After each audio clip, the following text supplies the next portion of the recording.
Vamos começar com um exercício de imaginação. Pensa comigo.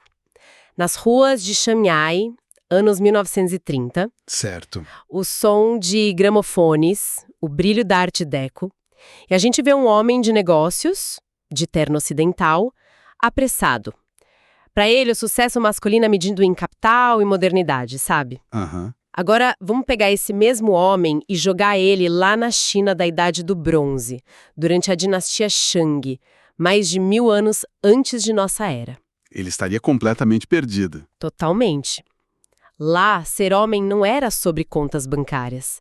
Era sobre, sei lá, a habilidade de ler rachaduras em ossos de oráculo, sobre força bruta na batalha e uma lealdade quase divina a um rei. E essa imagem inicial, ela nos joga direto no centro da nossa análise de hoje.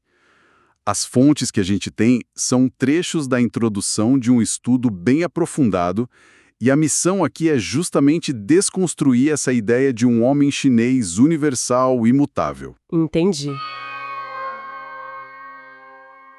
O material nos convida a entender a identidade masculina como uma performance, sabe?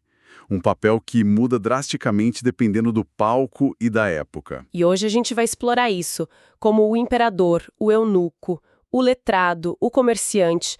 Todos eles viviam roteiros completamente diferentes para provar que eram homens. Exato. Certo, mas essa premissa de início me soa um pouco estranha.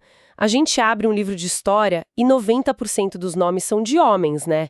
Imperadores, generais, filósofos. Sim, claro. Então por que a gente precisaria de um estudo focado neles? Parece que a história já é só sobre eles. Essa é a armadilha.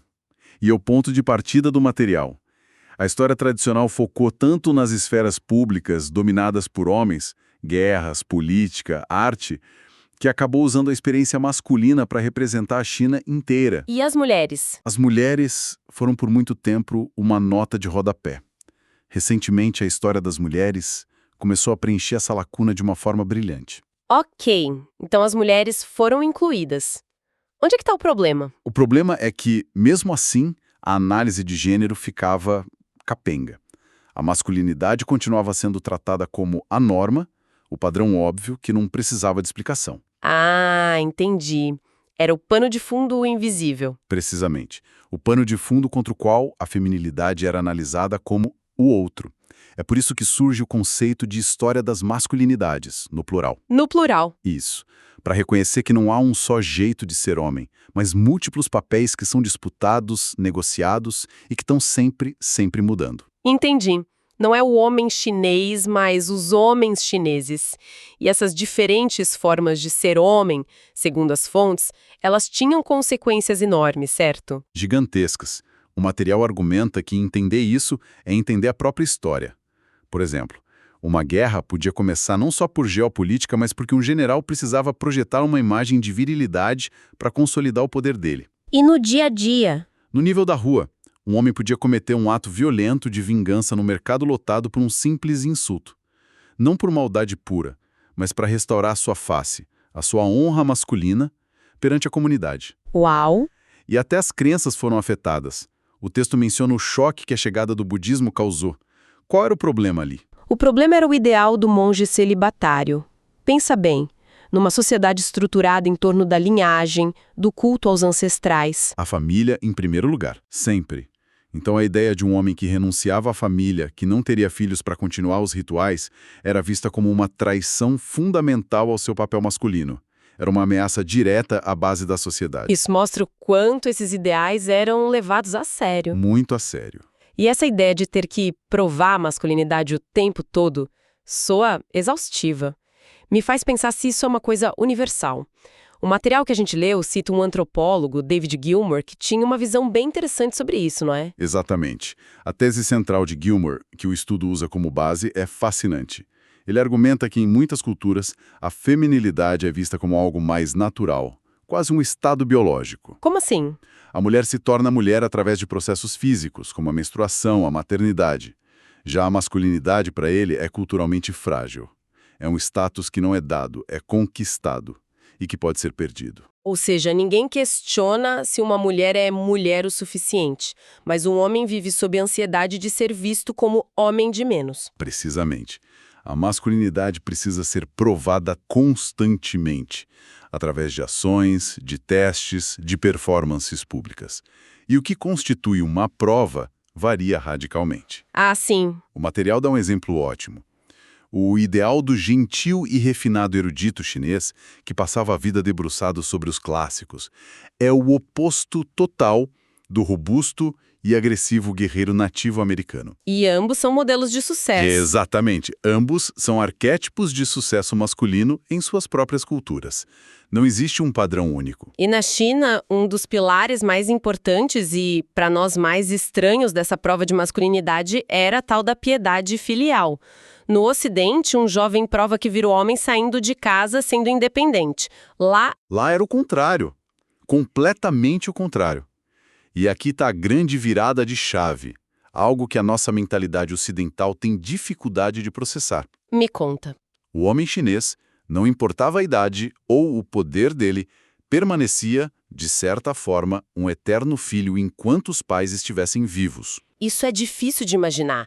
Quer dizer, um governador de província, um homem com poder de vida e morte sobre milhares, chegava em casa e tinha que obedecer ao pai idoso? É exatamente essa a imagem que as fontes nos pedem para criar. Imagine esse magistrado que comanda exércitos, que decide o destino de outros homens. Ele tem poder absoluto no mundo lá fora. Certo. Mas ao cruzar a porta de casa, ele se torna essencialmente um servo de seus pais. A autonomia pessoal dele é submetida aos desejos deles. É uma dualidade muito forte. E a verdadeira força masculina nesse contexto não era a independência, era a capacidade de gerenciar esses papéis conflitantes. A força era demonstrada na submissão voluntária. É uma métrica de força totalmente diferente. A prova de virilidade era o autocontrole, o sacrifício dos próprios desejos. Pelo bem da linhagem. Pelo bem da linhagem.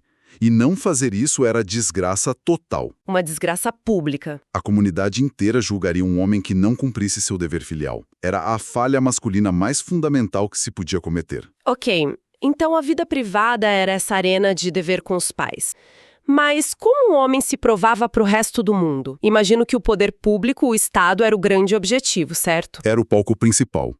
Conseguir um cargo no governo através dos rigorosos exames imperiais era a confirmação pública máxima de que se era um homem de valor. Era uma via de mão dupla, então. Totalmente. Para ser visto como um homem de verdade, você precisava servir ao Estado. E o Estado, por sua vez, se fortalecia com homens que buscavam essa validação. Uma coisa alimentava a outra. O sucesso no mundo era sinônimo de sucesso na burocracia imperial. Mas e se o governo fosse corrupto? E se o imperador fosse um tirano? Um homem de princípios que se recusasse a servir a um sistema podre seria visto como um fracassado? Essa é uma pergunta excelente, e as fontes mostram que havia uma alternativa de altíssimo prestígio. Em tempos de crise política, como durante a decadência da dinastia Han Oriental, certo. Homens talentosos que se recusavam a servir um governo que consideravam imoral tinham outro caminho. Se tornavam eremitas. Eremitas? Isso não soa como uma demonstração de poder? Mas era uma demonstração de poder moral. Eles provavam sua masculinidade não pela riqueza ou por cargos, mas por uma coragem moral inabalável, por uma retidão imaculada. Entendi. Ao se isolar nas montanhas, eles faziam um protesto silencioso e poderoso.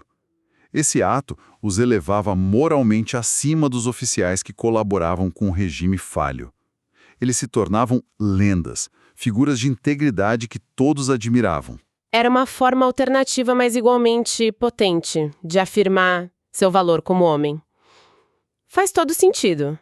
É a prova de que a força de caráter podia ser mais importante que a força política. Exato. Mas esse mundo de eruditos, oficiais e eremitas parece muito ligado a uma sociedade agrária estável.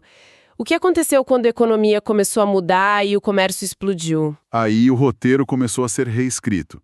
O surgimento de uma economia comercial vibrante criou novos tipos sociais que não se encaixavam nos moldes antigos. Aham. De repente você tinha comerciantes incrivelmente ricos, mas que, na hierarquia confucionista tradicional, eram vistos com desdém. E também tinha os trabalhadores urbanos pobres, artesãos, gente que vivia no dia a dia da cidade. E o ideal do cavalheiro confucionista que estudava os clássicos e administrava suas terras já não servia para essa nova realidade. Exato. Um comerciante rico podia ter mais poder econômico que um oficial do governo, mas não tinha o mesmo prestígio. Isso criou tensões. Surgiram novas formas de masculinidade ligadas ao dinheiro, à astúcia nos negócios, à vida urbana. O cenário ficou muito mais complexo. E então veio o maior abalo de todos, o contato com o Ocidente no século XIX. O maior de todos. Que não foi um contato muito amigável, né? As guerras do ópio, os tratados desiguais.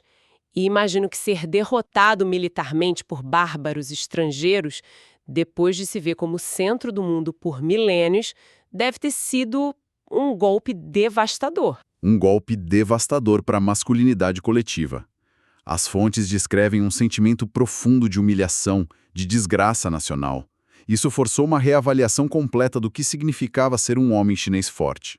O modelo antigo não servia mais. O velho letrado que passava o dia recitando poesia começou a parecer fraco, obsoleto, parte do problema. E qual foi a resposta? A resposta foi uma busca desesperada por um novo modelo. O do reformador que olhava para o Ocidente não com admiração cega, mas com um senso de urgência. Certo. Ele via a ciência, a tecnologia, a organização militar e o comércio ocidentais como ferramentas para redimir a nação e, por consequência, reconstruir a masculinidade chinesa. Havia uma pressa em apagar a vergonha e forjar um homem que pudesse enfrentar um mundo moderno de igual para igual. Isso me leva a outra questão. Como o Ocidente vivia os homens chineses? As fontes que a gente leu são bem diretas sobre os estereótipos. Sim, e são estereótipos que vêm de longe. O material cita filósofos influentes como Hegel e Marx, que descreviam a China como um remanso estagnado, uma civilização que não mudava. E a implicação disso era? A implicação era que seus homens eram passivos, até efeminados ou andrógenos, incapazes da ação viril que supostamente caracterizava o homem europeu. É a clássica visão orientalista, né? De criar uma imagem do Oriente que serve aos interesses do Ocidente. Perfeito. O orientalismo é exatamente isso. Uma lente ocidental que projeta no Oriente uma imagem exótica, misteriosa, inferior e muitas vezes feminilizada. E o cinema? E o cinema pegou essa ideia e correu com ela. Hollywood perpetuou essa imagem com dois extremos. Ou o servo dócil, de cabeça baixa e fala mansa, ou, no outro polo, o vilão sinistro do Perigo Amarelo. Ah, o Perigo Amarelo. Aquela ideia racista do gênio do mal asiático, com unhas compridas conspirando para dominar o mundo. Em nenhum dos casos ele era visto como um homem complexo e normal. E a análise que a gente está discutindo se posiciona como um corretivo para tudo isso. Diretamente. Ela nos pede para abandonar esses clichês e reconhecer a imensa escala e complexidade da civilização chinesa. Por exemplo, quando a gente fala de família, o parentesco ia muito além do sangue. Como assim? As fontes citam a prática do parentesco fictício. Amigos que se tornavam irmãos através de juramentos de sangue, gangues que funcionavam como clãs e até, em algumas comunidades, casais do mesmo sexo que formalizavam suas uniões com rituais que imitavam o casamento. Nossa, isso é fascinante. É um universo social muito mais rico, fluido e dinâmico do que qualquer estereótipo permite ver. Então, depois de tudo isso, o que fica claro é que a masculinidade na China nunca foi uma coisa só. Foi, como você disse no início, um teatro com muitos atores e roteiros diferentes. Exato. Moldados pela família, pelo Estado, pela economia e pelo choque violento com o mundo exterior. Uma performance constante e cheia de tensões. Uma performance que continua até hoje. Isso levanta uma questão final para se pensar, que vai além das nossas fontes. Qual? Se a masculinidade é um roteiro que muda a cada época, qual é o roteiro que está sendo escrito para o homem chinês hoje? Em um mundo onde a pressão do Estado-nação moderno, as influências do capitalismo global, os ideais de consumo ocidentais e as tradições ancestrais colidem de maneiras totalmente novas e, por vezes, profundamente contraditórias. Uma boa pergunta. A performance está longe de terminar.